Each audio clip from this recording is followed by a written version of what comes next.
অতীতের ভুল থেকে শিক্ষা নিয়ে দেশকে এগিয়ে নিতে সবার কাছে ধানের শীষে ভোট চাইলেন বিএনপি চেয়ারম্যান তারেক রহমান। ত্রয়োদশ জাতীয় সংসদ নির্বাচন সামনে রেখে বিটিভিতে দেয়া ভাষণে তিনি আরও বলেন, দুর্নীতি রোধ করা গেলে সব পরিকল্পনা বাস্তবায়ন সম্ভব। আগামী দিনের সরকার হবে জনগণের কাছে দায়বদ্ধ। সকল রাজনৈতিক দল সোমবার সন্ধ্যা 7:15টায় বিটিভিতে প্রচারিত হয় বিএনপি চেয়ারম্যান তারেক রহমানের ভাষণ। শুরুতে ৭১ থেকে সবশেষ জুলাই আন্দোলনের প্রেক্ষাপট স্মরণ করেন তিনি। যারা আহত হয়েছেন তাদের প্রতি জানাই গভীর সহানুভূতি এবং সহমর্মিতা। নির্বাচন সামনে রেখে দলীয় ইশতেহারের বিভিন্ন দিক তুলে ধরে তারেক রহমান বলেন, তার দল সরকারে গেলে এইসব বাস্তবায়ন করা হবে।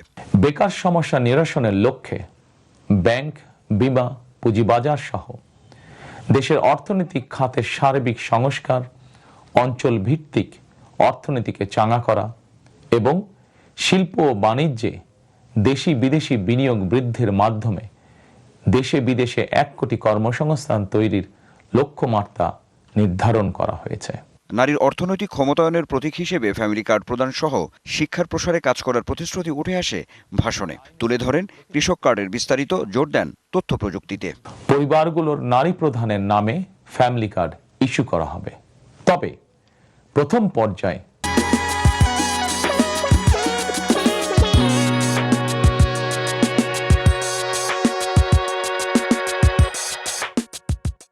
অর্থনৈতিকভাবে পিছিয়ে থাকা প্রান্তিক এবং নিম্ন আয়ের পরিবারকে সুরক্ষা দিতে ফ্যামিলি কার্ডে প্রতি মাসে ২৫০০ টাকা কিংবা সমমূল্যে নিত্য প্রয়োজনীয় খাদ্য সহায়তা দেওয়া হবে।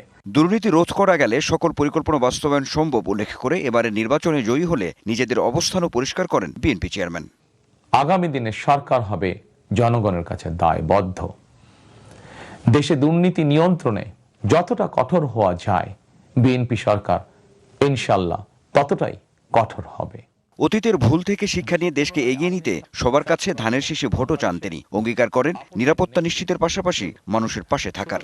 তথ্য প্রযুক্তির বিশ্ব শাসন করার মতন মেধা, যোগ্যতা, জ্ঞানে, বিজ্ঞানে আমাদের তরুণ সমাজ সমৃদ্ধ না হতে পারলে ভবিষ্যতের চ্যালেঞ্জ মোকাবেলা আমাদের পক্ষে অসম্ভব হয়ে পড়বে।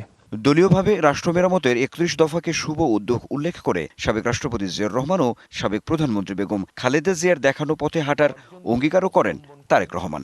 বর্তমান এবং ভবিষ্যৎ প্রজন্মের জন্য একটি নিরাপদ বাংলাদেশ গঠনের জন্য আগামী ১২ই ফেব্রুয়ারি জাতীয় নির্বাচনে আবারও আমি আপনাদের সমর্থন চাই। Anwar Hossain, DBC news, Dhaka.